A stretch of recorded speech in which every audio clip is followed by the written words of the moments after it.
Bum, bum, bum, bum. Hey, hello, mate. Hello. How you doing? I'm good. Hello, everyone, and welcome to Thursday Club, episode 2. Woo! Up the Thursday Club! And sat alongside me again is my co-host, Ricky, a.k.a. the Sorare Mamba. How are you today, Mamba? I am very good. Just watched Barcelona Man United. Very solid match. I think they were on like 16 shots apiece last time I checked. Glorious. That was fun. Nice. What's the score? It was 2-2. Ah, there you go. I was busy with the children, living the dream. Yeah. Oh well, I was at Bristol City last night, so a little bit tender today. Not gonna lie, but I powered Lucozade down. I'm excited, ready to get going. I'm impressed you made it. What's your poison tonight? Are you on anything, or are you still suffering? Well, after Bristol City last night and on Saturday with you, and our Super Bowl party on Sunday night to the early hours of Monday, I'm done with lager for a little while, so I'm on a nice Argentinian Malbec tonight, bringing a bit of respectability to the podcast. Very cultured. You? I am sticking with the theme today, so I'm on the old buds. Yeah. Well, to be fair, Argentina is in the American division on Sorare, so very true. Canadian division. Very true. So anyway, let's get to it. Today we're taking you, the listeners, from Norwich to New York. So we're going to start with a brief recap of our scouting mission in Norwich. So that was at the weekend. Going to cover that for about 10 minutes and then get stuck into the main part of this session. So that's the MLS Eastern Conference preview.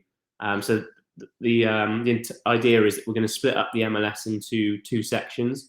And the plan is to do 3 picks per team, and then a bit of an overview of the MLS in general. And hopefully it's a little bit different to everything else that's currently out there. So before we get going, we're going to start off with the weekly ramble. So Rick, weekly ramble, what news has got you got you go a little bit? The weekly ramble, yeah. So card swaps was the thing that was annoying me. I was a little bit hungover this morning and seeing everyone complain again about card swaps. I think it's ridiculous anyway that you got to swap. I like the randomness of your reward. Granted, on some occasions, long-term injuries, etc. But I was going to have a little rant, but then I decided Dan's made a little announcement tonight that they're going to clarify the swap rules tomorrow. So, they've got out. Hopefully, they'll just sort it tomorrow and everyone will be clued up on what the rules are and no one will complain anymore because I think it's just starting to get a little bit ridiculous and just tiring seeing it constantly. Boring, isn't it? Yeah, I don't need to hear about it anymore. And some of it's got a bit ridiculous. So hopefully they'll just clear up tomorrow. So I won't bother ranting about it. And they also dropped this in the gameplay because a lot of people have been complaining about thresholds as well, right? Personally, I still haven't won any threshold. So I enter blue, red, and yellow. What's it, like 3 game weeks where I've not won a penny. I've just checked my teams for midweek and I've missed again. So it does look a little tough, but you see here, they've again, in the same announcement tonight, they're adding ETH to more positions in each division. So top 300 limited, there gets a bit of ETH. So it's something. At least they're listening and they are doing something. So, we'll see. Hopefully I can pick some slightly better lineups this weekend. Maybe myself to blame.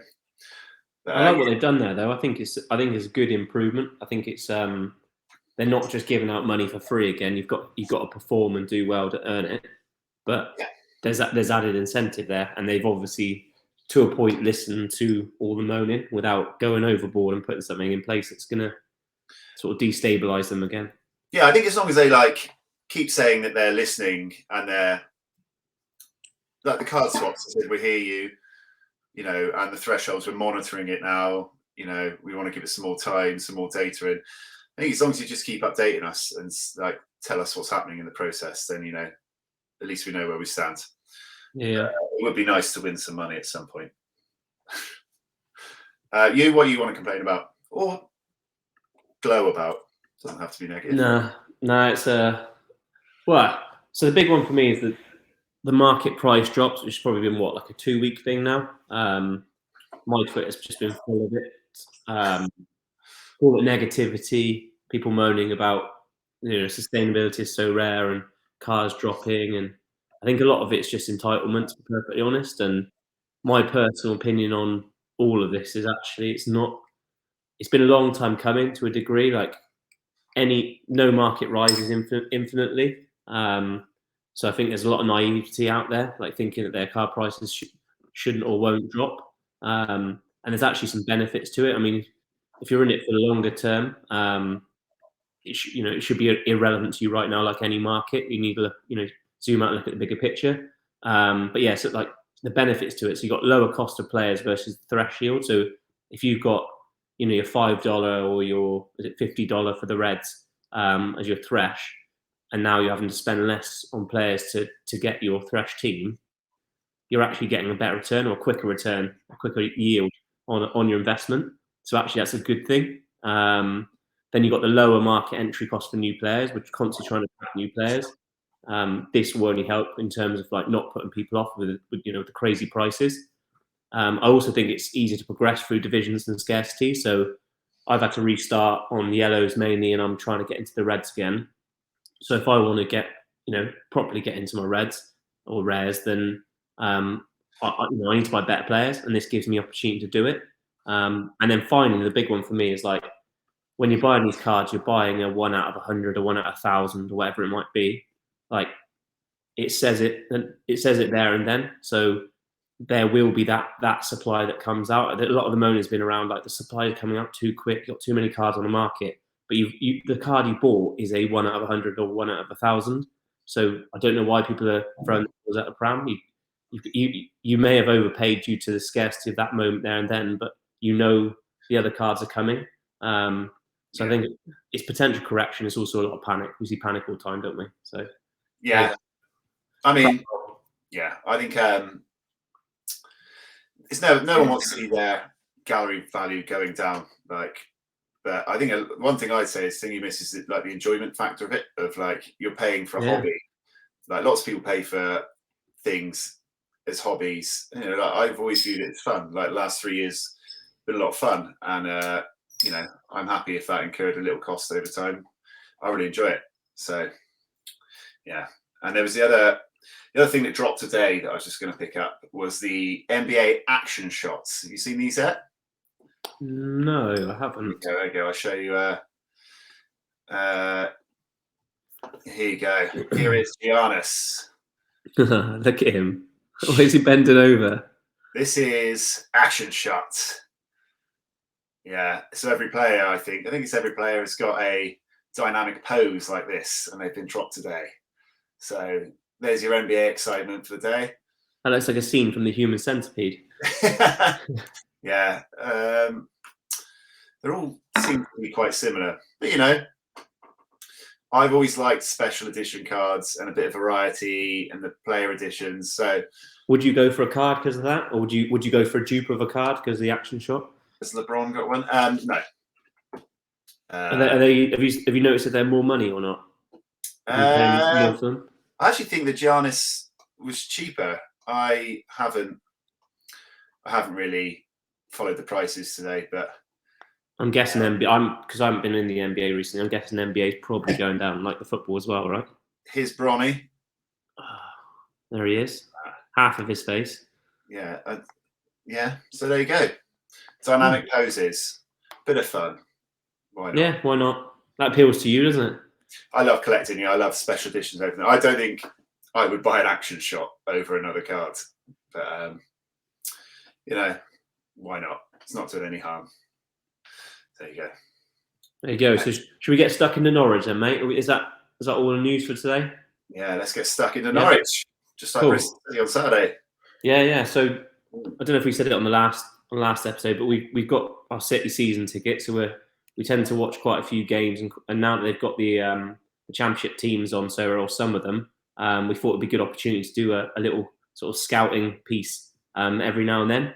So we had Norwich visiting on the weekend, who are obviously on the platform, and the way we're going to do this is just keep it simple and pretty quick. So one pick each.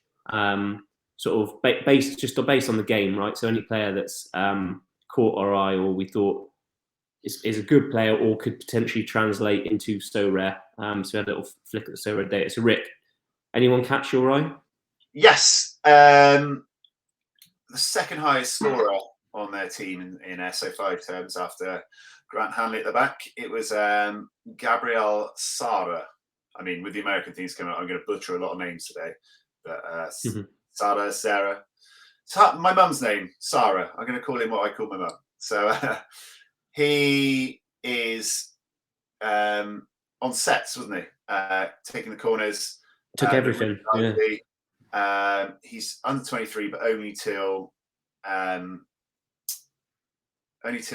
July. So he's not much use for that reason. But he looked really lively on the pitch.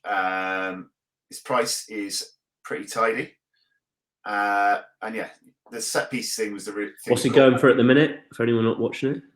Average is about £13 for limited, and his average is £61 on the rare. He scores.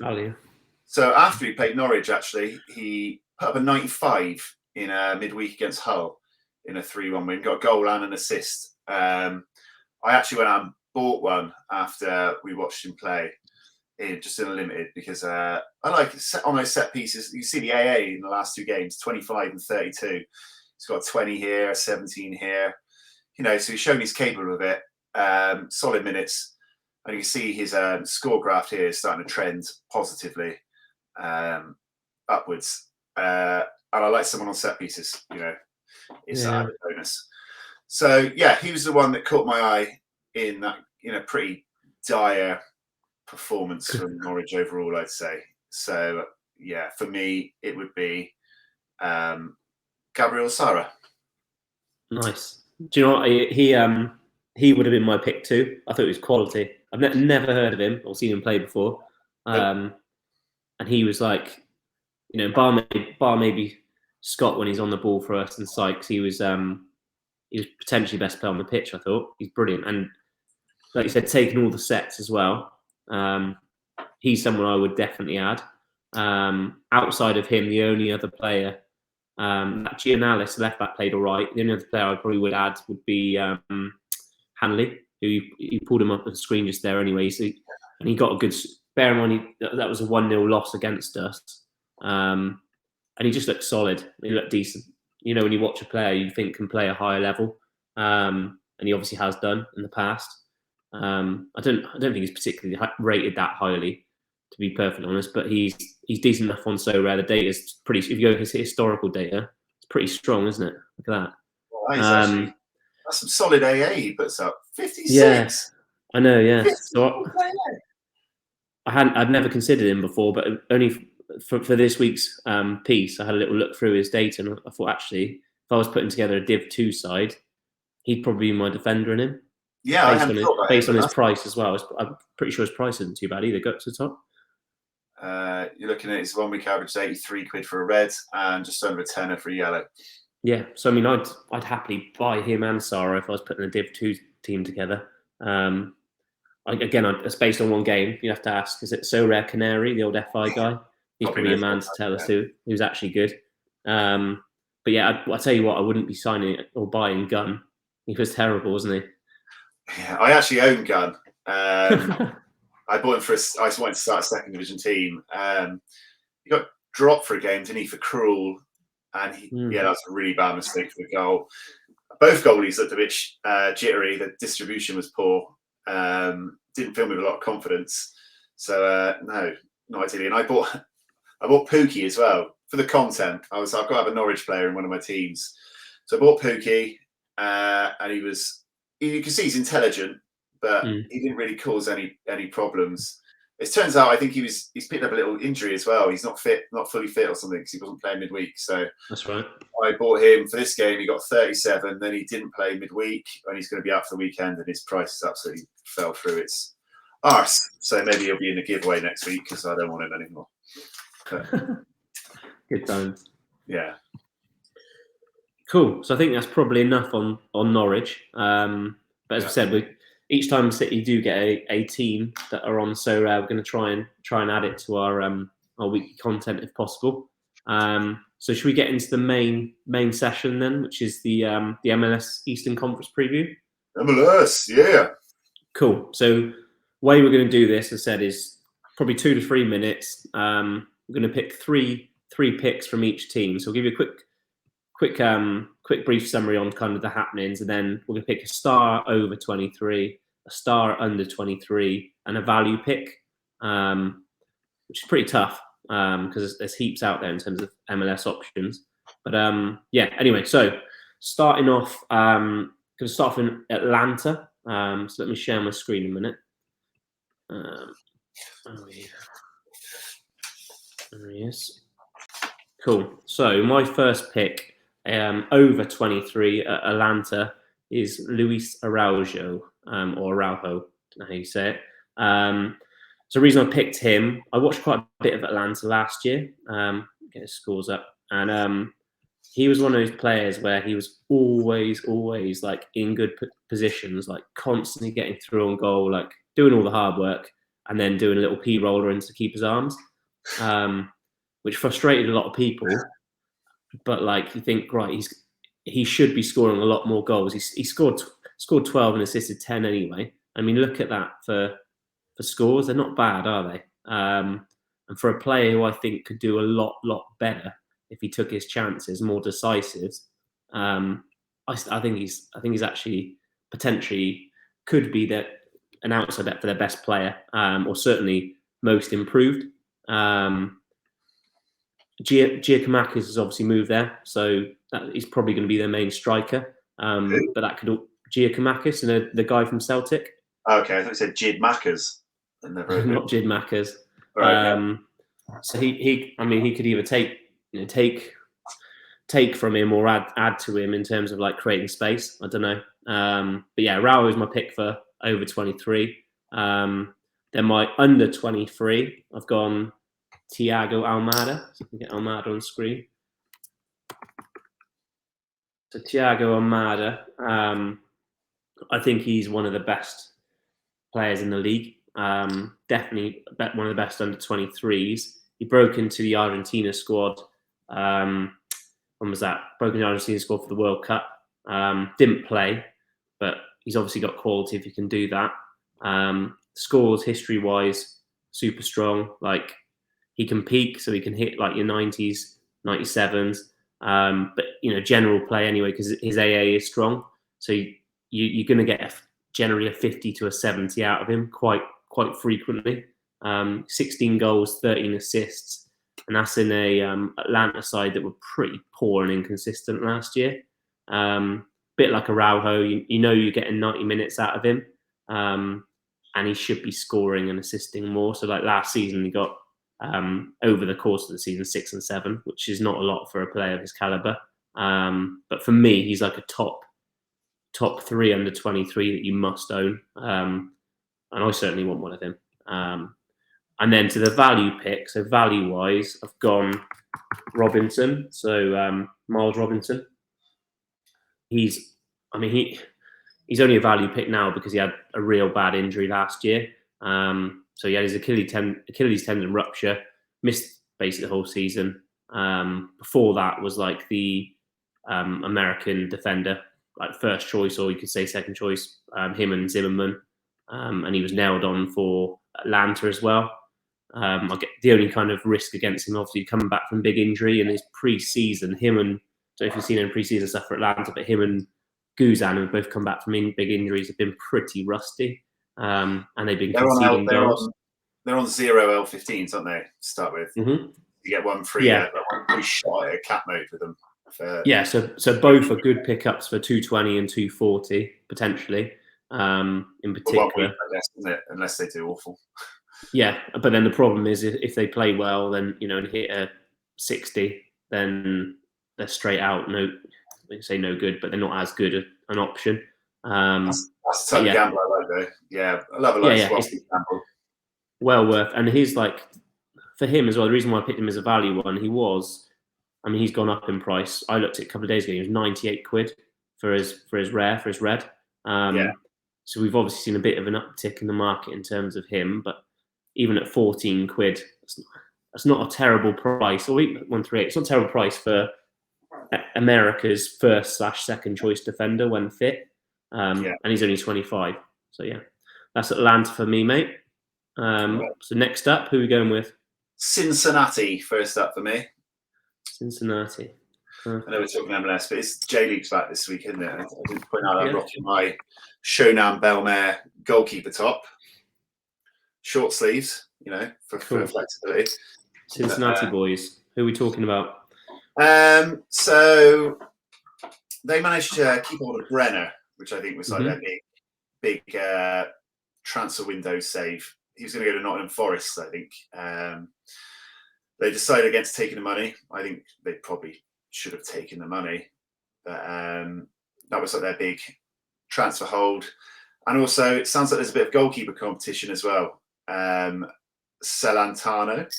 Sorry, I'm going to butcher American names for like the next 45 minutes, but I'll do my best.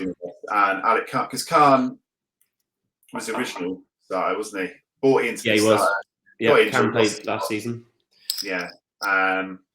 But it sounds like they're sharing minutes pre-season and there's a bit of competition back in the game. So I have got an Alec Khan limited, so I hope he wins that competition. But star of the show for me is Acosta. Lucho. I own him, which is probably makes me a little bit biased, but me too. So keep milking. I just think, look at him, what a cool guy. Probably going to be playing in behind a front two, I'd imagine they'd go with. And I always thought his AA was better than his. I don't think his AA is actually as great as 9.1. So not great, but he's just bangs decisives. He's got inconsistent AA, so it looks like he hits like ones and twos, and then he bangs like 10, 15, 20. Who needs AA? He's just going to bang decisives all the time. So he does it. That's what makes him such a strong scorer. That's what backs up his price and his scores. He's taken pens, he takes corners, which just gives him a strong base. And you can see there. You can see the amount of dark green in it, the occasional blip. But more often than not, for his price as well, I think that's some pretty strong average scoring for his price. So Acosta for me. They've also got a tasty matchup as well. First game, home to Houston. Yeah. Looking younger, under 23. I think this one's pretty easy as well. Vasquez is technically under 23, but as he ages out in July, I wouldn't include him. So I go with his strike partner. I'm going to go with Brenner. I own Brenner and Acosta. I like him as a little double act. He's been away pre-season, some personal matters. He had the transfer that didn't go through.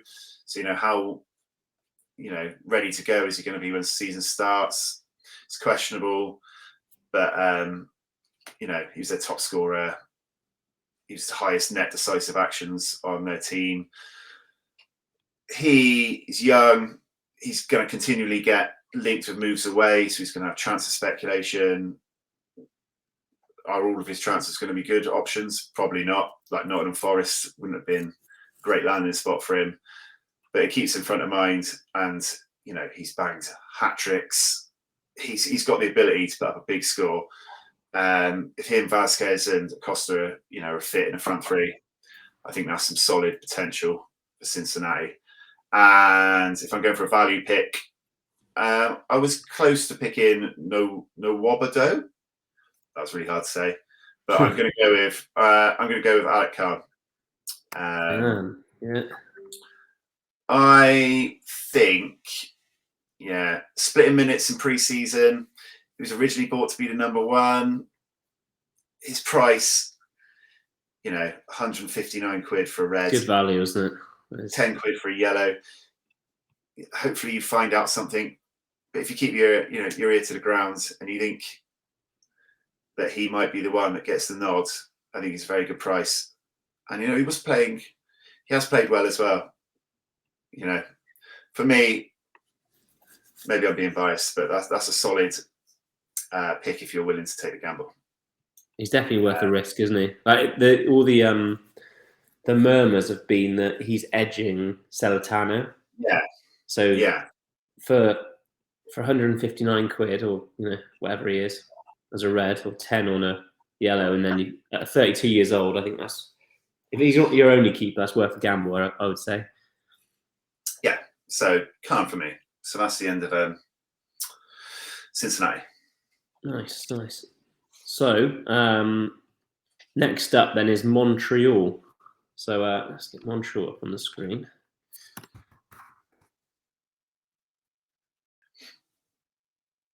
So Montreal have been absolutely ripped to shreds. They were a pretty decent side last year, but lost a heap of players, lost their coach. So coach has gone to my team, Columbus, which is a big loss as well. And then Mihailovic, who is arguably one of the best mids in the league, ACMs, has moved on as well. So I think my prediction on Montreal actually is I didn't give this for Atlanta, so I see Atlanta sneaking the playoffs. Montreal, I actually think they could be bottom three. I saw the extra time guys doing their pod the other day, and they still think they'll do all right, but just on paper they just look such to me anyway, a poor side. So my first pick, my over 23, I've gone for Kyoto. It's probably on it, Roma or Kyoto. There he is. So Kyoto, who's their striker, he's 32 now, or 31, is he? 31. He's constantly written off season after season as kind of just a bit of an average striker, but he always performs. He's had some injury issues, but now that Mihailovic is gone, and now they've lost a lot of other players, his importance becomes greater. So yes, he may get less service, and yes, they may be under Kosh a bit more, but I think he'll get a lot. So he'll get more involved in set pieces, and he'll just become even more integral to the team than he already is. And the MLS strikers are really hard to come by, especially starter strikers. 153 quid as a red, or 16 as a yellow. Not only do I think he'll be their most important player, I actually think that's really good value. And I'm in the process of trying to pick up a red striker at the minute, and I think I'm going to go for Kyoto. I might even do that tonight, depending on how many beers I have. So yeah, he's my my 023 pick. Then next up, I'm going under 23 Mason Toy. Do you remember Toy? Yeah. Talked him up last season. So he had his big injury the season before last. Before that, I thought he was a pretty handy striker. So as a U23, he was getting minutes. There's not heaps to look at from here, but he was getting minutes. He was getting decisives, and he was quite hotly tipped by the American guys. They rated him pretty highly. He got a big injury. He was out for a prolonged period of time. Came back last season, and I thought he was going to be like a real value pickup and have a big season last year. Didn't really happen. Was in and out and had pretty low amount of minutes and the odd goal. But I think this season it will change. And I think, again, because of the sales and circumstances, and he's playing in pre-season and doing pretty well. Price-wise, 86 for red and 3 quid for yellow. That's value to me. And he ages out. That's the only thing, is he does age out this July. So he's another 23 that doesn't represent too much risk in terms of aging out and dropping in price. I think that's quite a fair price as current value. And then lastly, I've gone for value pick, and that is Aaron Herrera. So he's their new signing. So he's come across from, RSL. He's a quality fullback, really, really good. I'd say one of the better in the league. Has decisives in him, attacking fullback. Price-wise, 5 quid for yellow, 77 for red. And floor price isn't far off that at the minute as well. He can be quite inconsistent, as in he'll hit a low score and then hit a peak score. That's pretty good for your for the cap modes, because it keeps his overall scores down generally to a point. I think he's going to be a big player for them this season. doing really well in pre-season, and had a blinder of an assist in their last match. I think they might ship some goals. That's the only negative against him. But otherwise, I think he's probably a good pickup. Go on, Rick. Who's up next? DC United. DC United. Wayne Rooney's Wonderland. So they've chucked MLS card guy team, isn't it? Yeah, they've chucked 12 contracts. They had declined options on contracts. So, there's a lot of upheaval. Cho is gone. Long-standing number one, Big Bill Hamid, he's gone. Ola Kamara, I still have his super rare, sadly. He's gone. Really busy off-season for him. Looks like they put a lot of faith in Rooney to, build what he wants and let him get on with it. Their big signing was Klitsch. I think it's Klitsch from Leeds. Yeah, Cam Glick, he's good. He'll go into the middle. And they've also got ex-Bristol City Derek Williams. They've got him in from LA Galaxy. He's probably going to start centre-back, I'd imagine. Good luck. Yeah, I found it quite hard to pick stars of any kind from this team. I don't want to give it to Benteke because I've seen him play football. So, I'm going to go for a Taxi bounce-back season. Taxi Fontas. Taxi. Yeah, he's shown that he has the quality.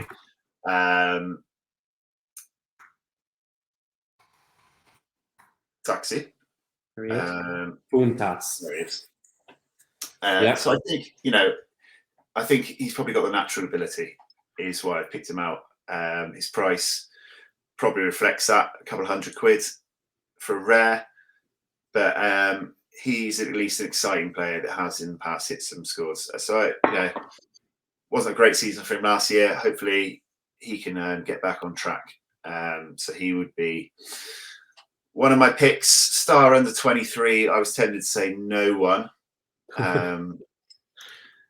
Just trying to figure out who would be their starting 11. I don't think I had a under 23 in it, which is why I found it hard to pick one. But I'd probably go for Jackson Hopkins. He got a lot of minutes last year. So I think Rooney said some nice things about him.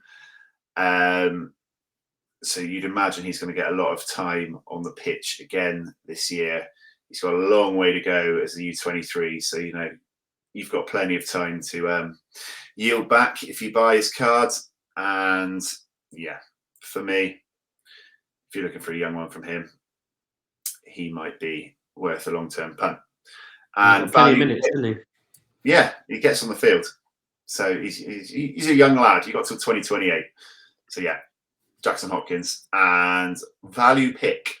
Go for Martin Rodriguez.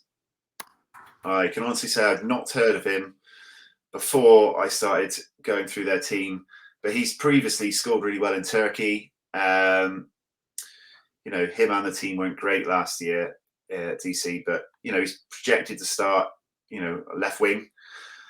If you can start feeding Benteke, him and Fontas in and around Benteke, add some decisives in. His limited currently costs £2 or dollars for our American audience. Starter, £2. Takes corners. That gives him another option for decisives. So yeah, he's cheap. I think he's likely to start. So value pick of Martin Rodriguez for DC. Nice. That's me. DC are a grim team, aren't they? Yeah, I'm glad you were picking that one up. Yeah. Cool. So next up. Oh, and where do you reckon DC are going to finish? Well, I didn't know I had to do this. So on the fly, really low. That one was easy. There you go. Got to be a bottom three side, haven't they? It doesn't look good. Right. So I'm next up. Chicago Fire. Landing spot of my hero Shaqiri. So Chicago, what's happened? That they've lost their two best talents in Gaga, their keeper, and Duran, who the quality, everyone knew it. They didn't give him the minutes, and then they gave him the minutes end of last season, and he absolutely smashed it. they got rid of those two, which I understand why, but then the reinforcement was poor.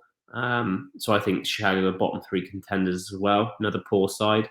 My star 023 I'm going to go for, and there might be some bias in this, is Xherdan Shaqiri. Are you shocked? Swiss national. There's a surprise. He is quality. So he is a mercurial talent. And he's one of these guys he is quality, but he frustrates every club he goes to.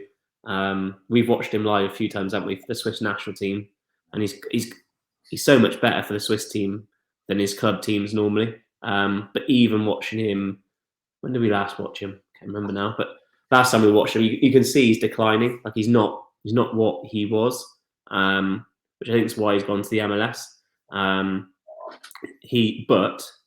But on this roster, he's still the best player by a country mile.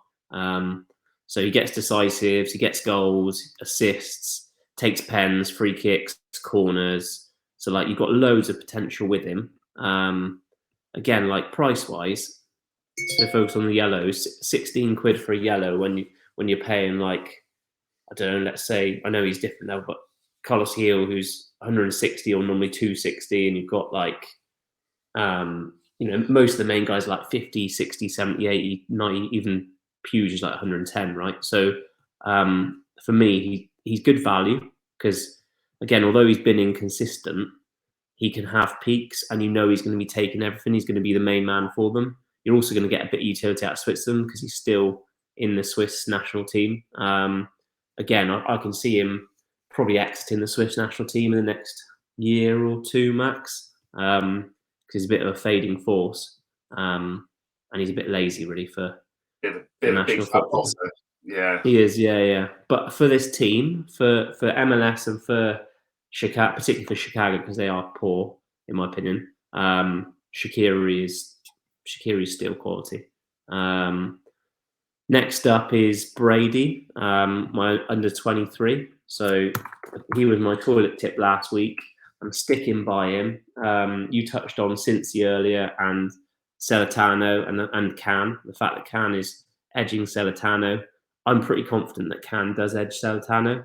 So that leaves you with Chris Brady as the most likely U23 keeper. I'd say probably like 70% chance. You've got Paul's Camp, who's like 50%. Celentano, 40%. You will have another one when New England get printed.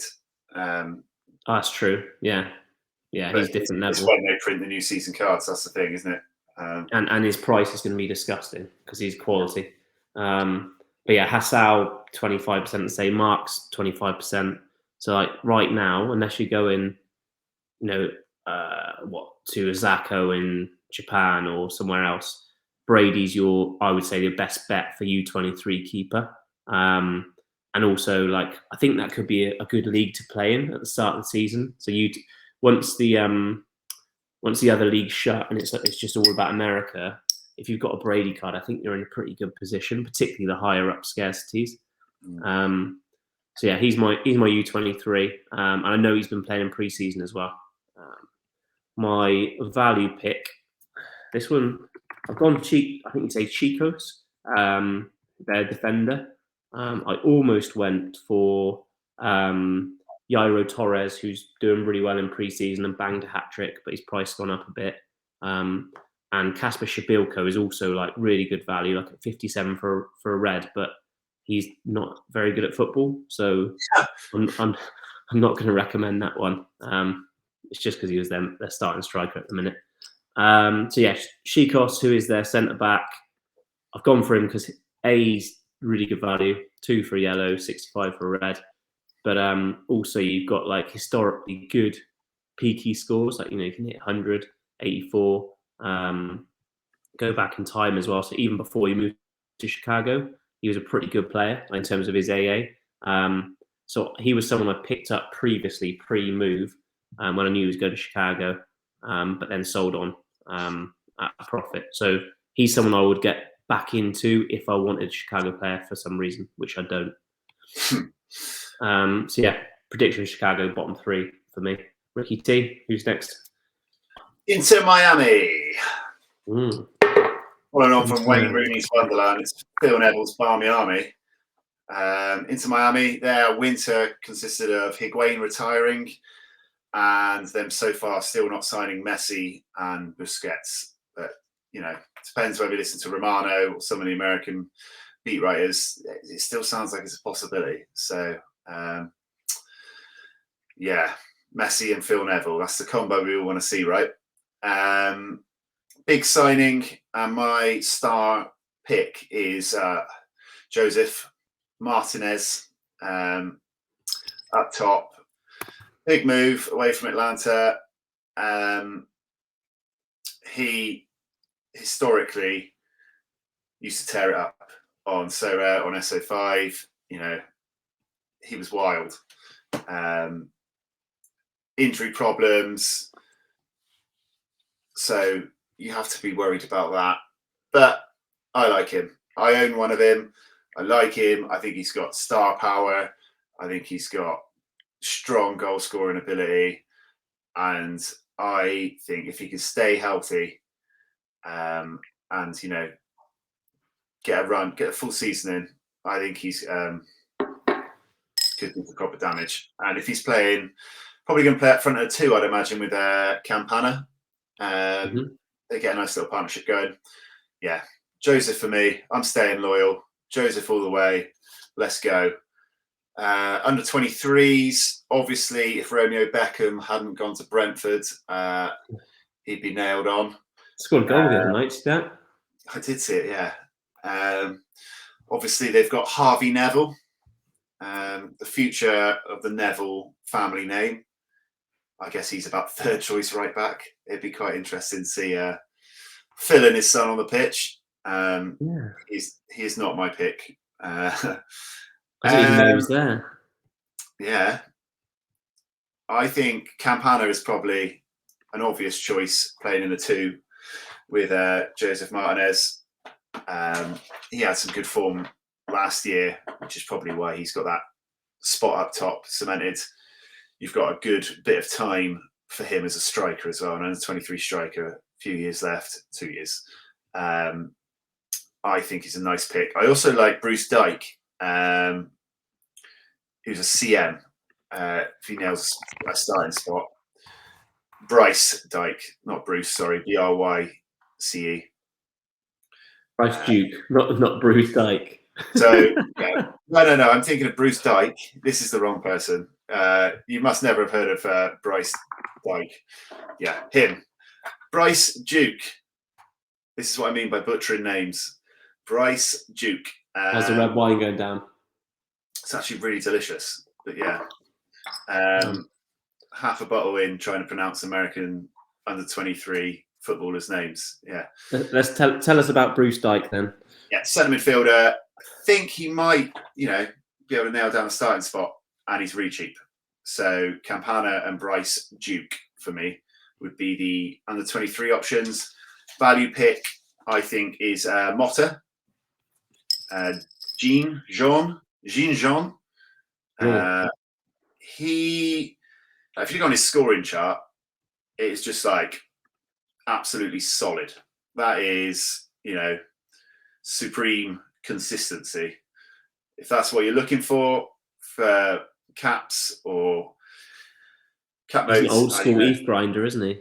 You'd have loved him back in the day. You can see he can get some really high scores in there as well. I think he took a lot of corners. I think he was second only to Higuain in like set pieces in that department last year. So, presuming Higuain's gone now, he is going to do it instead. Corners should be at the bottom, shouldn't it? Yeah. There he is, 19 corners. Yeah, 19. Without Higuain, does he get the rest of them? So yeah, I think he's really solid. And if he takes a bit more of set piece responsibility and he can like nudge it up slightly more, I think that is cheap for what you're getting there. Good shout. So that's me. Into Miami. Where are they finishing? They're having a good season. They're making the playoffs. What do you reckon? I think it's a lot up in the air with them.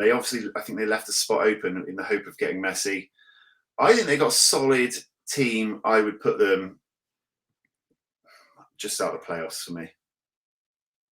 But I do think they got scope to go up or down. So, yeah. Cool.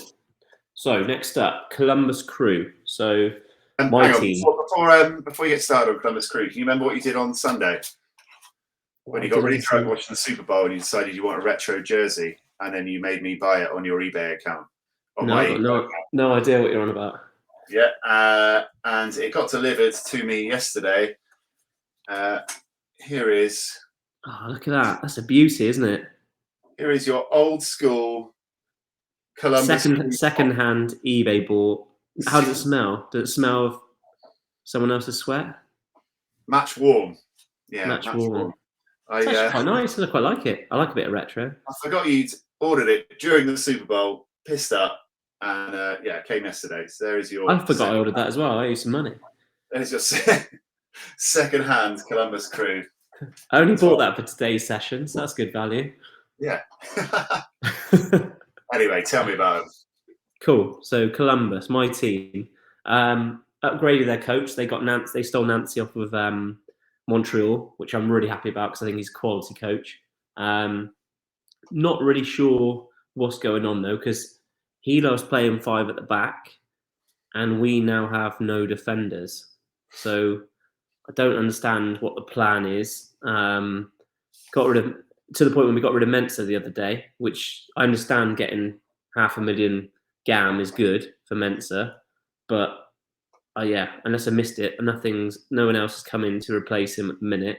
And he was he's not great, but he was our best centre back last season and seasons before. So need to upgrade that massively. Then across the pitch, your mids and strikers are quality. So I think they're playoff team, but they lack the D to push the title. So pick wise, I've gone star over 23, which is not surprising. I mean, he's top of everything, right? Is Zeta Rayon. He's, for me, again, this might be slightly biased, but for me, watching him, he's the easy top 5 mid MVP material in the league in terms of MLS. He's quality. He hits high peak scores. His AA game's pretty good. He gets decisive all the time. He hit 10 G, 7A last season, which he could do a lot more. People do moan he's quite inconsistent, which I'd agree with, but his peaks are worth it, and he does take set pieces, so he gets a lot of opportunities, a little flick. So he's a kind of player that is a good captain, because if you captain him on the right week, 90, 91, 100, 81, 97, 97, he's going to hit big scores, and he's done it consistently. The only slight concern for that history, the only slight concern I have with him is he does have he has injury issues every now and then, and also I don't know how long he's going to be there long term, but I think he's quality. So Zella Rayon is my number 1. Then my star under 23, I've gone Hernandez. So let me try and get him up. He's not called Cucho Hernandez on here. He's called Juan Hernandez. So Juan Hernandez, I remember him. I remember him from Spain. I think he was at Huesca, and he was at Watford as well. When he was younger, he was quality, a real sort of up and coming wonder kid. Even scored a hatful of goals when he played in Div 2 in Spain, which when I first heard about him. And when Columbus signed him, I was really happy because I thought they've got a quality player here. The risk with Kucha, I mean, he's again 73 quid, so he's priced at a U23 as a yellow, and 657 as a red. So he's not cheap by any standard. There's an upside and downside to him. The upside is he's playing with Zella Rayon, so he's going to get loads of chances, in my opinion, and should score a lot of goals. And what we have to work with is pretty strong. Generally hitting around 60 plus, because he's getting the decisives. The only concern with him is his injury history, and it goes past just being at Columbus. So look at that; it's quite a long period of time out. So I don't need switch tabs. I look at the wrong thing. There you go. And then let me get him up. I need you to tell me 2 minutes later. So if you look at his scores, there you go. So his history, injury history is like that. It's pretty bad, isn't it? So I want one and don't own one. I've got Sorare, so I'm waiting for his next injury, which sounds bad, but I can see at some point he will get injured, and then I'll pick up a card cheaper, and then I'll hold it or may get tempted to flip. But it also means that if you're watching Columbus, then they've got Molino as well. So Molino is another potential good pickup if you're waiting on a Cucho injury, which isn't great. Then value pick, nearly went Morris because he's under 23. Gone Darlington Nagby just because he's rock solid, really good player. He's been one of the best MLS midfielders for years. He's aging a bit now. Nowadays, he's just a bit of a solid workhorse. But £3 for a yellow and 49 for a red. I remember this time last year, he was going for like 100 to 150 pre-season just before the start. Score-wise, a bit like your guy Motta, really consistent mid scores all the time with the occasional peak. That's my value one. Ricky T, who's up next? New England. Viva la Revolution. Their winter, their off season, they got Latif Blessing in. It kind of looks like a bargain. I think it was 400k in GAM. Seems like a solid deal. Strengthen them in the middle. Hard to know exactly how they're going to line up because it feels like they've had a lot of pre-season tinkering with formations. So yeah, they picked up Romney as well, centre back. So they've got him, Farrell, and Kessler as 3 decent centre backs. I own Farrell and Kessler is super rare, so I was kind of sad to see another good centre back come in. So that situation's got me a bit nervous. But who's going to start? Who do you reckon will start out of those 3? Romney. Yeah, so do I. Kessler. But there's been some times we've been playing with 3 CBs pre-season. You just don't know what formation. I'd like him to roll out all 3, obviously. But value pick wise, if we start at the bottom, I'll go with the value pick. I think Polster seems like a nice, consistent scorer in the middle of the park for him. So he's an option. But I think one of the 3 CBs could be the real value. You know, Romney, Farrell, Kessler. If you get the picks right, the 2 you think are going to start, the 2 that are going to get that job, if it is only 2, or if it's 3, you've got all 3. I think they, at solid prices, they can put up solid scores. And, you know, so yeah. Kessler had a weird season, didn't he? I think that's why they've got Romney in. Yeah. Kessler seemed like he was in and out. They let a lot of their fringe players, a lot of the depth go as well. So, they could be trying to strengthen the position. If you're going for star under 23, it's going to be the goaltender, Dordy Petrovic. He is U23. He's quality, isn't he? Yeah. I think he's got till next year. I think he's till 2024. He runs as an under 23. Yep. He's got no cards. So you are waiting on them to print the new season ones. But presuming that'll be relatively soon after the start of the season, you know, he's shown the ability to provide peak scores and he's under 23 keeper in MLS, which makes him very valuable. And the star of the show is obviously the summer cheat code, PSU fans' sweetheart, Carlos Gil. Love this man. Most people don't need me to explain him. His scores are really high, really consistent. He can do it through AA, through decisives. He is incredible. You know, you want to compete through the summer at the highest level, buy yourself Carlos Gil. The dude is fire. Let me show you where I bought Carlos Gil. He's 154 quid at the minute. It's not on the screen though. Are you showing a? I'm on the wrong thing, am I? There you Come go. on. Who's getting to now? Okay.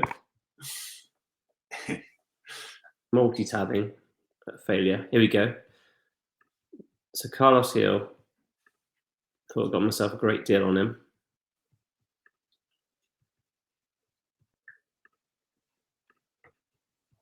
So he's around 160 now. Yeah. 240. Oh well. I still think that's good value, though. I think he'll go back up. Yeah, at least he didn't high point I mean, it. look at what he's been. Like, he's been 962 quid, 937 quid.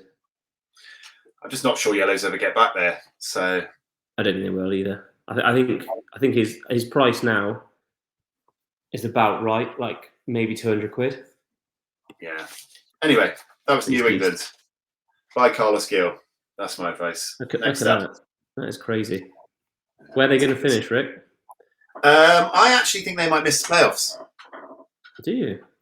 I don't know if they've got enough depth or the striker. So I'm going for miss playoffs. Yeah, they're banking a bit on that Blessing signing, aren't they? He's all right. Cool. So next up, Charlotte. For the crown. For the crown, baby. So who have I gone for? I've got, well, first of all, where are Charlotte? So Charlotte are a progressing franchise. They've signed Capetti, who I think is a quality signing. Their D is much weaker, though. So Kalina, their keeper, is injured. And obviously the tragic loss of Anton Walks. So I know they're in, I think they were in talks today to sign the Portland Timbers guy. Can't remember his name now. Centre back, Toiluma, I think it is. Illumi or something. Yeah. That's it. So I think they're trying to fill that slot. But obviously, without Kalina, you've then got the battle between Cisniega and their youth keeper. God, what's his name? Marks, who is. They're both of them pretty average. You've owned them in the past, haven't you? So, where are you? Oh, you jumped off. There you are. Did you run away? You got rid of me. Right. So, who's my pick? My over 23, Swiderski. He is, in my opinion, best player on the team. He had a pretty good season last year. He hits decisives. He shifted to ACM towards the end of the year and CAM and put up some pretty decent scores. Likes a decisive. He gets into the Poland squad here and there, so he's got the extra utility. And I think with the signing of Capetti, he naturally will drop into that ACM role and get more of the ball, be more of a creator. AA should go up. I guess the only thing you could say is, does he share the glory with Capetti? Does Capetti take more off him? But they're very different players. Capetti's like bit more like your old-fashioned power forward. So yeah, Swiderski's my number one. Then my start under 23. If we're going to show cards that are not on here, go Adelson Malanda. He was their centre back last year. He was rock solid for a first season. He's 20, so he's got to 2026. Don't swap your tab again. Christ, Come why on. two of them up? You meant to be a host there. It's because every time you click on that, click on the tab from here, it then jumps onto a new one. So Adelson Malanda, who's 20, say he's playing until 2026, and he had a real solid first season. AA wise, pretty decent, like around sort of the 10, sometimes 20 mark, but he's quite inconsistent because he's playing for Charlotte. I think he's going to have a strong second season. If I had to go for someone who's already got a card, I'd be going for Marks, just because it's a pretty. Although Cisniega's in my opinion, 75% chance to start, Marks still has a chance. Cisniega's not that great. Then my bargain pickup is actually Cisniega. So the reason being purely because you're getting a red keeper for 191, and I'm very sure he's going to start the season, or 13 quid for a yellow. So if you've got an ETH grinding team, or you need an additional rare red just to get playing, I think for me he's good value. Rick, you've owned him, haven't you, in the past? So I know he's not. Yeah, we don't particularly rate him, do we? But terribly for me, yeah. Yeah, but I think until Kalina comes back, he's a good one. How do I think Charlotte will do for the season? I think they'll probably just miss the playoffs. Who's up next, Rick? New York City FC. Hit the big time. Go. So let's fire through New York. Lots of big names out the door. Sean Johnson's gone. He's off to Toronto. To keep Nets there instead. Callens is gone. Maxi Morales is off. Argentina in it to Racing. I got his special edition card, so that was interesting for me. Looks like Santi Rodriguez is back to fill his shoes instead. So, that's a positive because that filled a big hole for them. Their value pick, I'm going to go for another goalie, Freeze, FRWSE, as goaltender. My second controversial goaltender pick. I think they spent 750k getting him in. I don't think you do that unless you're sticking in between nets. I think he might start season as number one. So he is my value pick, He's actually all right keeper, to be fair. I think he's the better keeper out of the two. Yeah, I think for the money they spent on him, he might start. So Freeze is my value pick. Another cheap goalie. If you just buy all these cheap goalies, we recommend, you're bound to hit one at some point. Star under 23. I mean, you could see it under 23 front four of Rodriguez, Andrade, Pereira, and Magno. So, take your pick. But I think Magno for me. I think that spots his at top. He's got a history of good scores. Get a lot of years of utility out of him. A lot of years of under 23 to go, helps bank, hold some of that value in. Does he stay long term? I doubt it. But, he's a hefty price for a reason. I think he'll have a good season. He's my under 23. And my star over 23 pick is a Pirlo Legend card because I own the Pirlo Legend card. I think he might be the only MLS legend. And actually, is a really competitive legend card for me, especially in the summer when the other some of the other legend cards disappear. I didn't expect when I picked up a Pirlo for him to actually be that useful. So there you go, curveball, Andrea Pirlo legend card. I like it. I think they'll go for another deep run. Them and Philly, I still think they're really good. They're a bit thinner this year, New York, but I still think, stay healthy. I think they've got potential to go really deep in the playoffs. So cool. Next up is Orlando. So Orlando, they've had a really good preseason, built on a successful 22. Retained Gaesi, which is massive because he was supposed to be on his way. They got a new contract. Player called Oyeda they've got in, who everyone is banging on about and is tipped to be a hot star this year. They got Torres, who should be even better than he was last year. They got CCL utility, although tough matchups might go out. And I think they're going to have a solid season, hit the playoffs, could even be a surprise contender if everything falls into place. Yeah, they're my dark horse actually for a big run this year. Who's my O23? So I mentioned him already, Oyeda. I don't know if that's how you say it properly, Oyeda. So he's come across from, where is it? Godoy Cruz in Argentina. He's 23 until this summer, so you're not getting too long out of him. But the reason I picked him is just because he was tearing that league up. How does that translate to so rare data? Pretty good. A lot of high peak scores, like 97s, 100s, 88s, 91s. He didn't play towards the end of the season. I'm guessing that was pre-move. So yeah, we'll find out when he does move across if he's any good. But I think it's probably one that's worth a gamble. Next up, you've got Facundo Torres. So Facundo Torres is my favourite player in this team.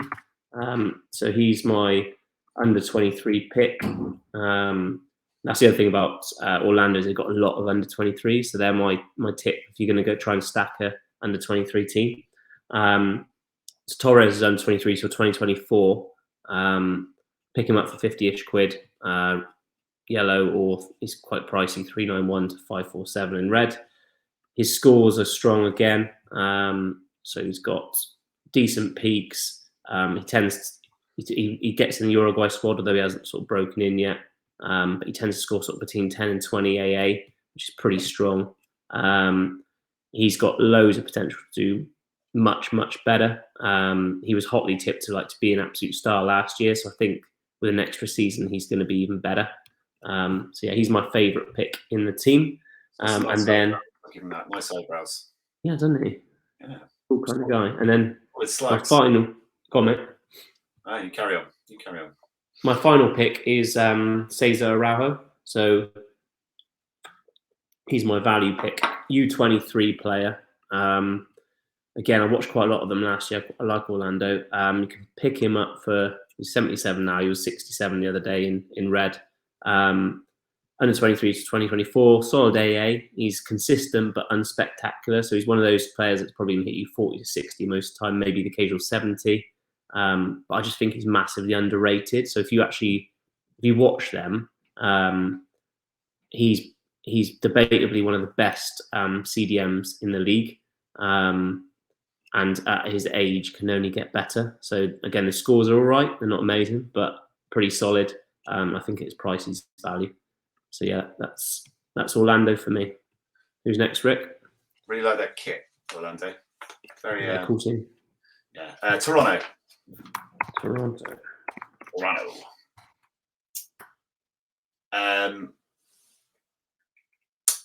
Pre-season, off-season summary. Lots of departures. They got Johnson in to be the new goaltender after I think we had the Westberg Bono drama for last year, didn't we? So it's nice that that's out of the way. I picked up a Johnson on the transfer just for the transfer news. So yeah, hopefully he leads one of my limited teams for the year.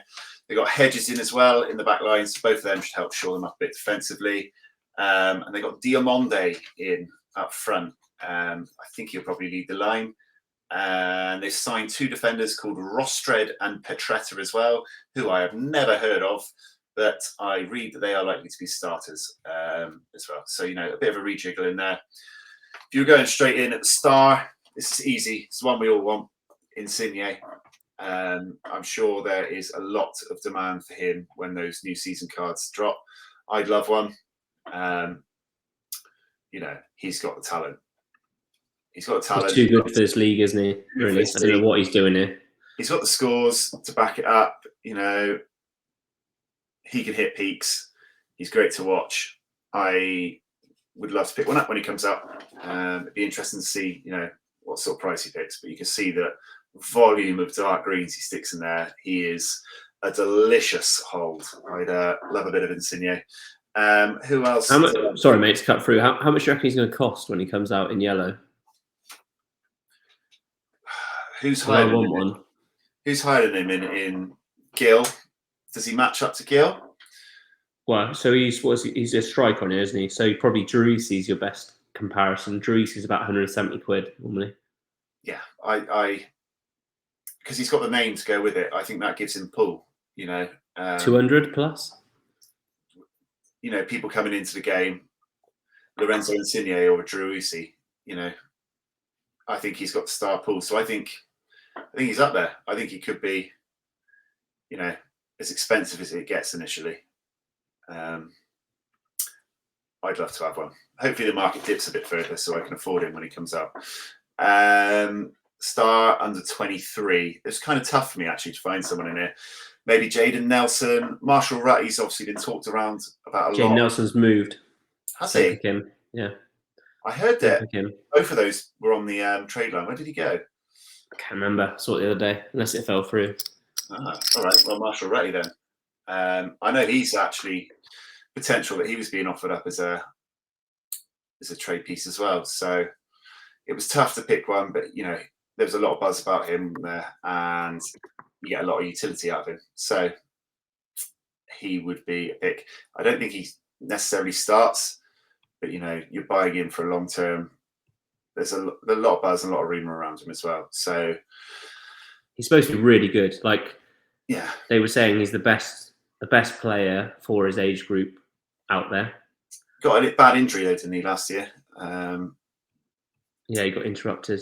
Yeah, I mean, the problem Can't go by the scores, but he's supposed to be quality, like really, really good player. The problem I saw for Nelson before I realised he'd gone, or him, was obviously playing up high on the out wide. There is Insigne and Bernardeschi there, so they're big names who are getting those starts. So it's not the easiest team to get into. But by the way, mate, Nelson went to Rosenborg. Rosenborg. Yeah, that's a very random one, isn't it? Very random one. Value pick. Matt Hedges, bit of a stalwart, turned up this year.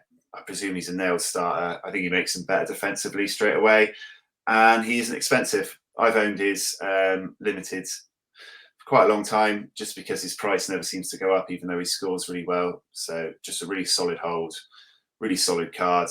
I actually think Toronto are probably 5th or 6th best team in the East.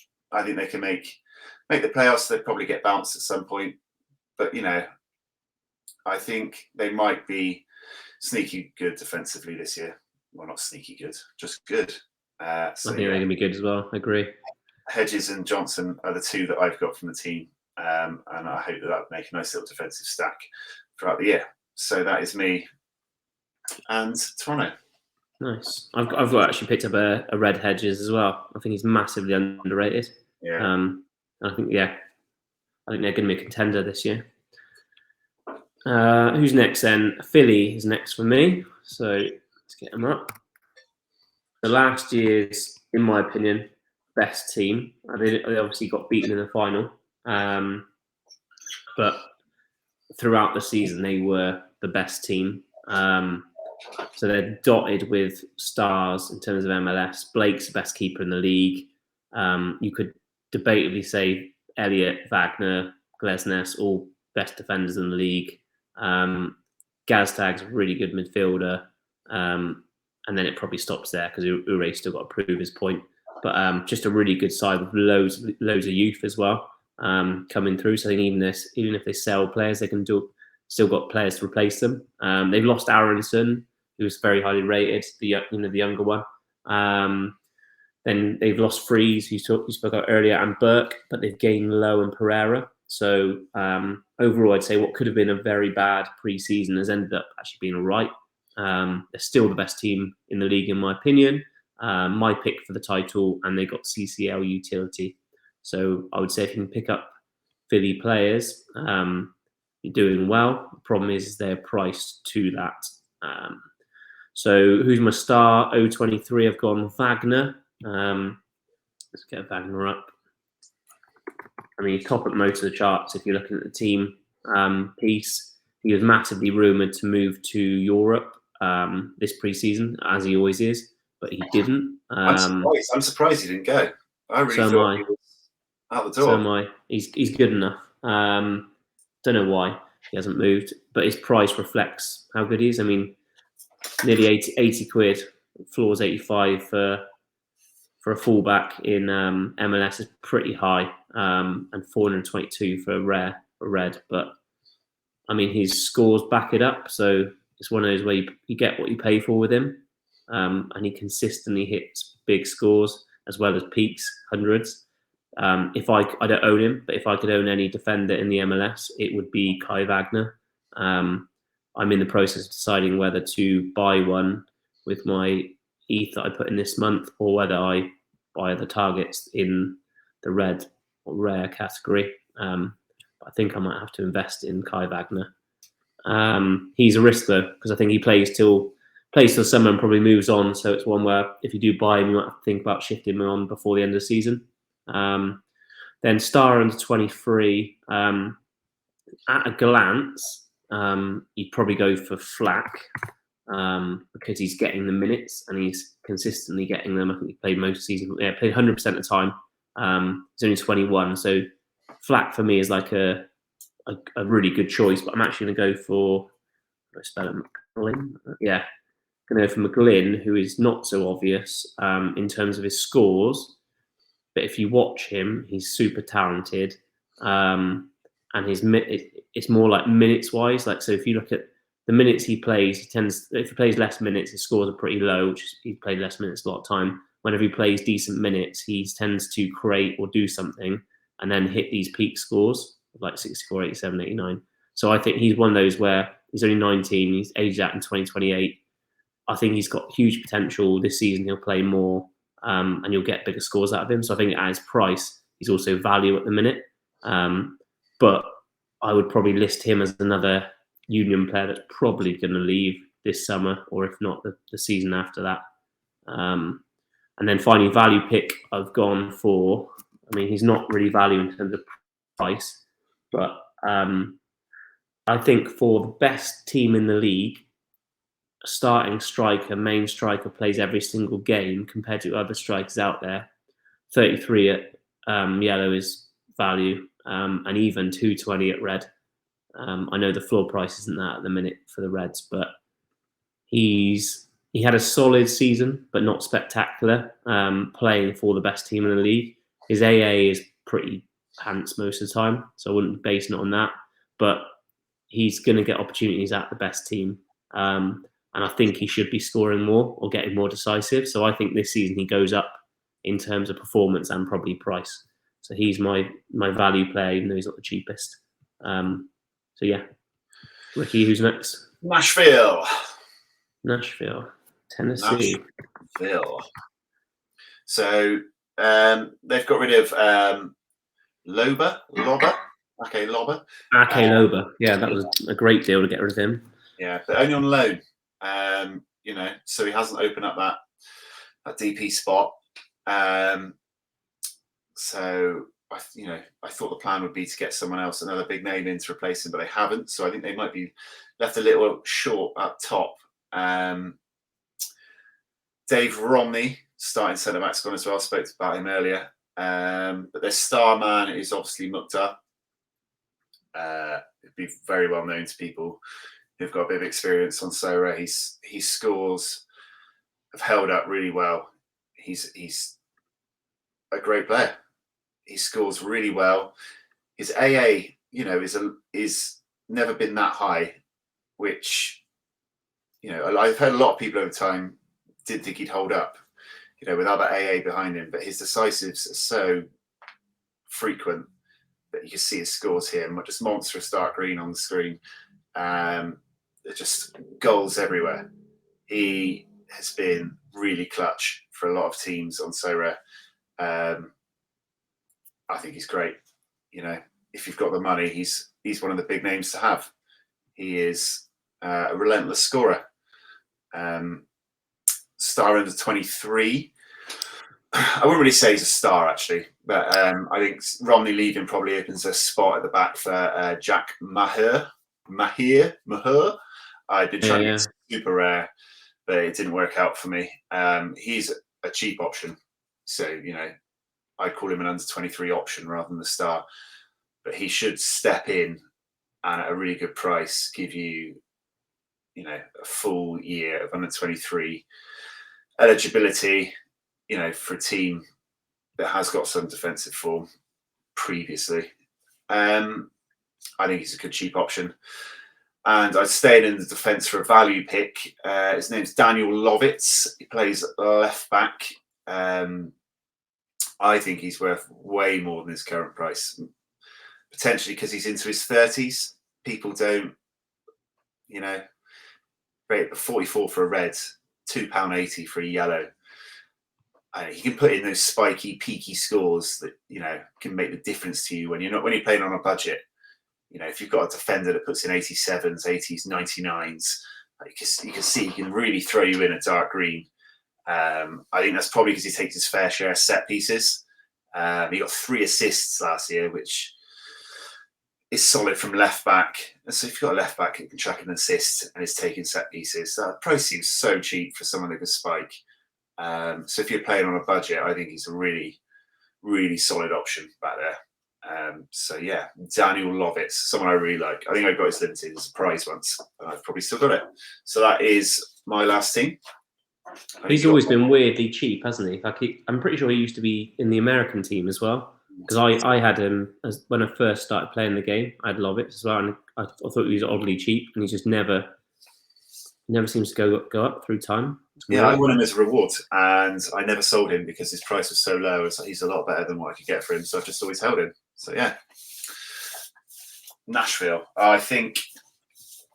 What are Nashville going to do? Just miss the playoffs, just get in there, get bounced in the first round, something like that. I don't have too high hopes for him. Without a striker, I just don't. As a top striker, I think they're relying too much on Mukhtar to do everything. So, yeah, maybe just miss the playoffs or get bounced early. Yeah, I think I'm with you on that one. Next up, New York Red Bulls. So final one from me. What's been happening at Red Bulls? So Long is gone, which is a big loss.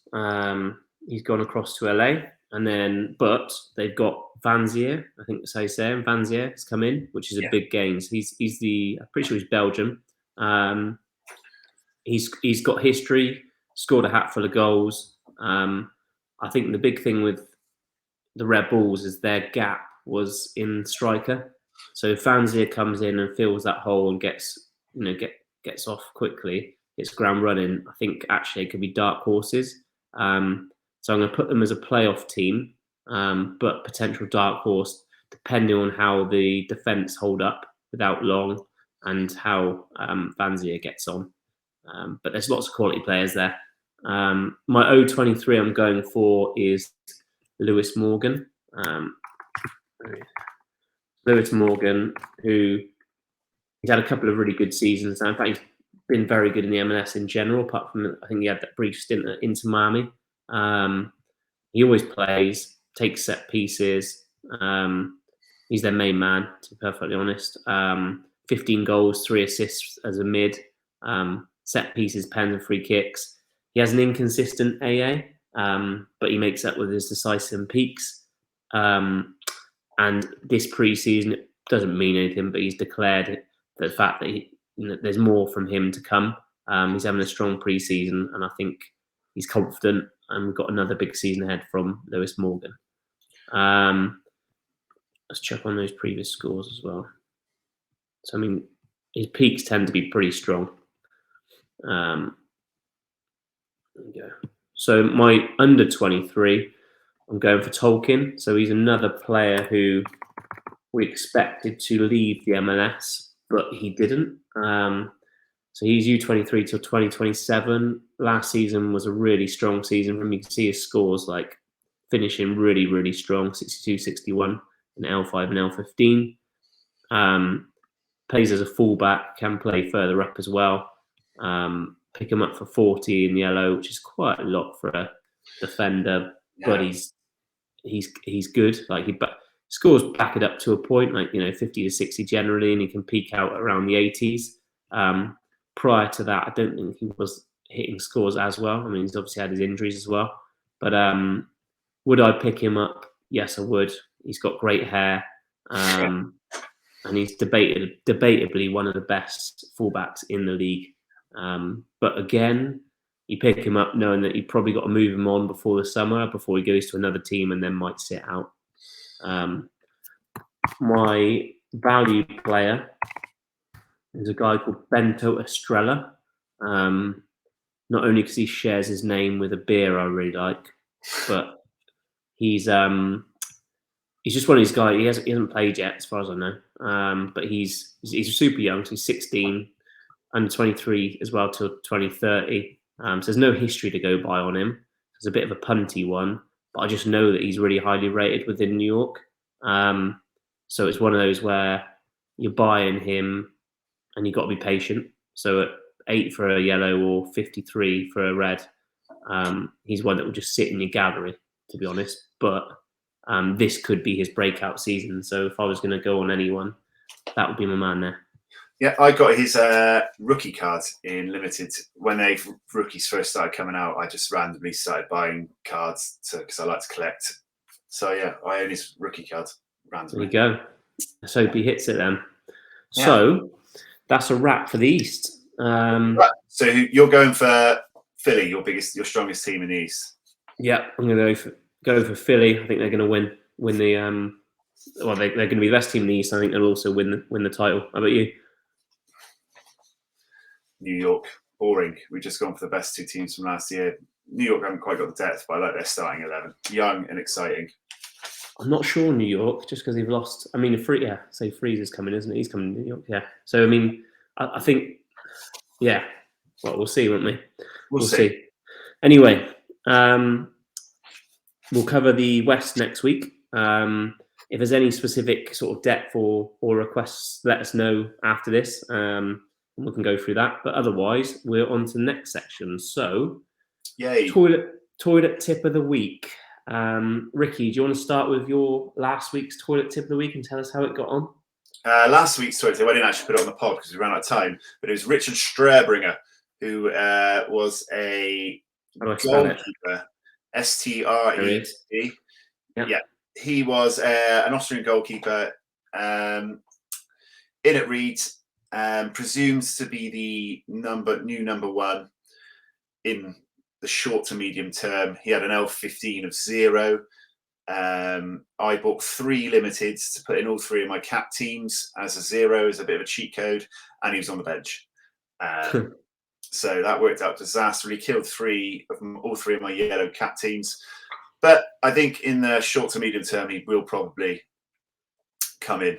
And you hope that when that day comes, the coach has said that he's going to start this weekend, so I can actually put him in. But yeah, that was a bad one. This week, I'm going with Jun Nishikawa.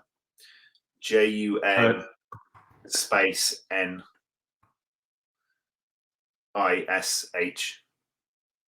There he is. Sagan Tosu. Japanese Messi. Under 23 to 2026. I own a yellow and a red for a long time. There's always been lots to talk about him. When he moved to Sagan Tosu last year, it was meant to be a breakout for him. I think he got injured right at the start and he just never recovered. There's always been a lot of hype about him.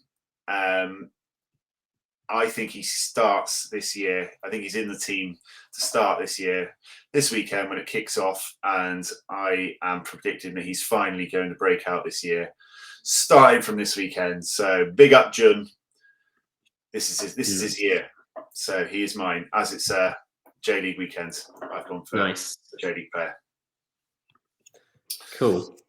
So I was on Chris Brady last week, wasn't I? Yeah. So he went from about, what was he, around 85 quid when we were talking about him? Oh, I'm looking at reds. I think it was around 85 quid last week. And he's dropped down. There we go. 77. There you go. 70s. So yeah. He was around 80 to 85 quid. He's dropped down a little bit this week, but so is the whole of the market. Got him as we call it toilet tip of the week, but to be honest, like, he's a hold for me. He's actually in a better position this week than he was last week. So actually, if I would say again, although you can pick him up cheap now, it wasn't a bad pickup. So now that Can seems to be edging out Celentano, as we said already, there's less under 23 options until Pekovic comes. So yeah, although he hasn't risen in price within the week, I'm happy with that pickup, and he's one to hold for me. Cool. This week's... Okay? Who you go for this week? This week, I'm going Patrick Bamford.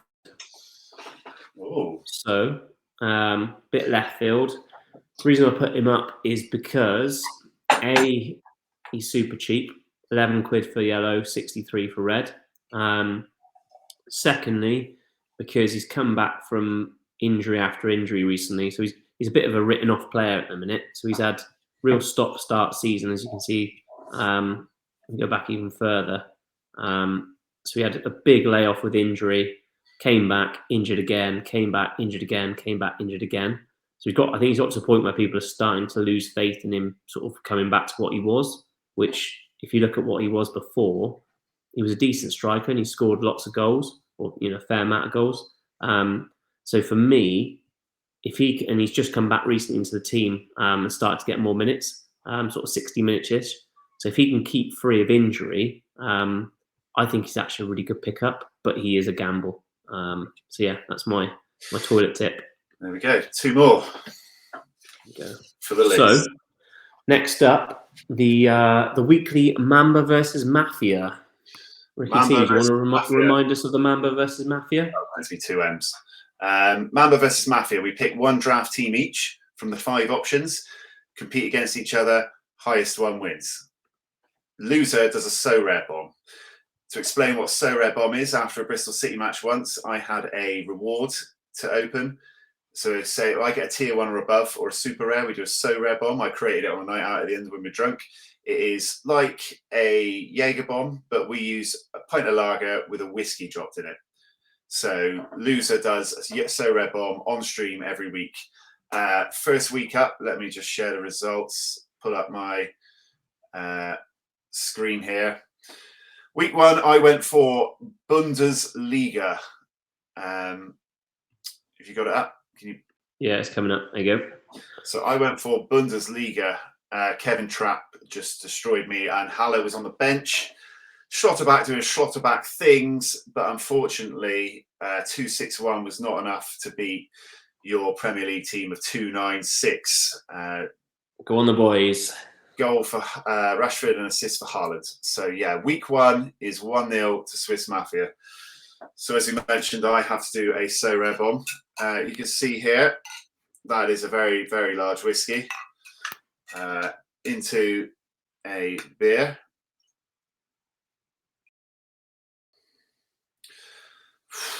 This is what you want to do on a hangover after drinking a bottle of red. So yeah, congratulations on your win, mate. Well done on week 1. Sante.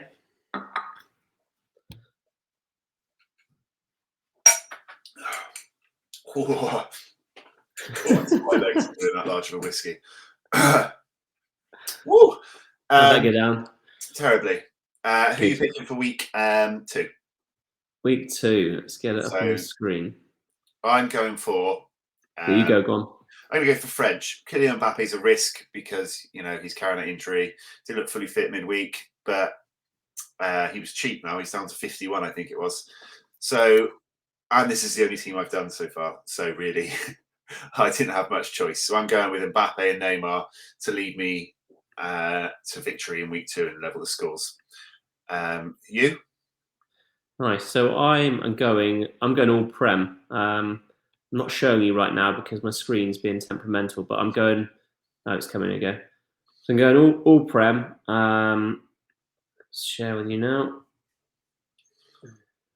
No, it doesn't want to come up. Can you see that? Nope. No, I'm on the father-in-law's Wi-Fi. So there we go. There we go.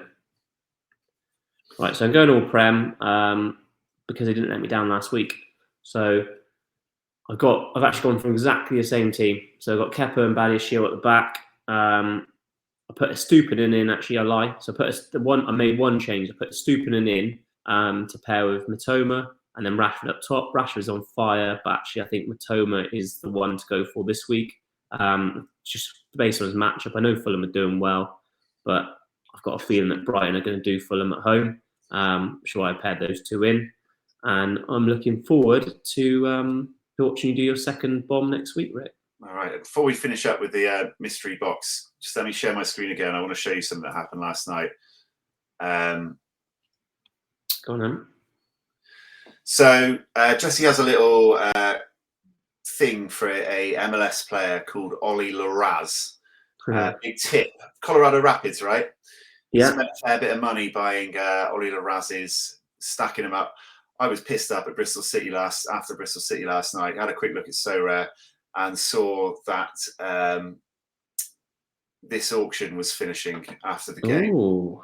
I have bought Ollie Laraz's super rare on your. How much was that? I can't see from it. £80, which I think is rare is only worth like 15, isn't it? So I've gone in. Someone was against me, and I refused to lose. I was thinking of the content. So yeah, I have picked up Ollie Laraz's super rare. Yeah, Laraz is our big tip, isn't he? So he's he is. I've based this all on Cole Bassett, who is at the Colorado Rapids, did an interview, and he spoke about players. He thought the next big thing at the Rapids. It was when he left the Rapids and went to Holland, I think it was. And Oliver Raz had a big injury for like a whole year. And he was the guy that was coming through, and he's he highlighted Laraz to be like the next big thing. So I was like, right, based on Cole Bassett, I'm all in. Kept that in my back pocket, and then this season we are going all in on Ollie Laraz. Yeah, I've got 2 limited, 2 rares, and a super rare now. Let's see what I got in a tier 3 NBA. Little bonus pack opening for you. Bonus My boys opening. in the Nets. Dorian Finney-Smith. Welcome to the team. There you go, a little pack opening. And to end, we've got the giveaway, right? Yes, it's giveaway time. So Mamba's mystery box giveaway. Mamba's mystery box giveaway. Whoa, whoa. The golden box of fun. Who needs modern technology when you can get an old golden box and cut some paper up, all right? So each week, I didn't explain very well last week, I'll put 3 cards worth at least a tenner at point of going in the box. Anyone who completes what we say is in the draw to win one. So there's 12 people that commented, subscribed, and liked on our first week. So they're all in. I've seen some big names in there, some people we know, some friends of ours. So yeah, nice mix. People going in the hat for week 1 is Taxi, all printed in black and white because I ain't wasting that colour ink. So Taxi is in. We've got Sorare, the Bayern Munich fullback who's out at the moment, but you know, that's why his price has dropped. Plie, who I spent a lot of money on, well over £100, and now he's worth absolutely nothing and is stuck on the bench, but he has got some strong upside. Connor Roberts, Burnley fullback that I bought for 1 week and he did rubbish, so I want him at my club. This guy, Javi Jimenez, rare. This is a rare. Those ones were all limited. This is a rare fullback for in Spain. And Gabriel, the Lakers. He's a rare. So there you go. Let's pick a winner first. The comments from the video are already in, so it's 12 people that qualified. Start the raffle, pick random winner. Who's it going to be? Charlie Brew. Charlie Brew. His comment was, needs a bit of Kesha background music, hashtag take your shirt off. So Charlie Brew, you are the winner. And I'm going to shake up the magic box, reach my hand in, and we're going to take... Who's he going to get? Everyone else stays in the box, and I'll add 3 more next week for whatever we do.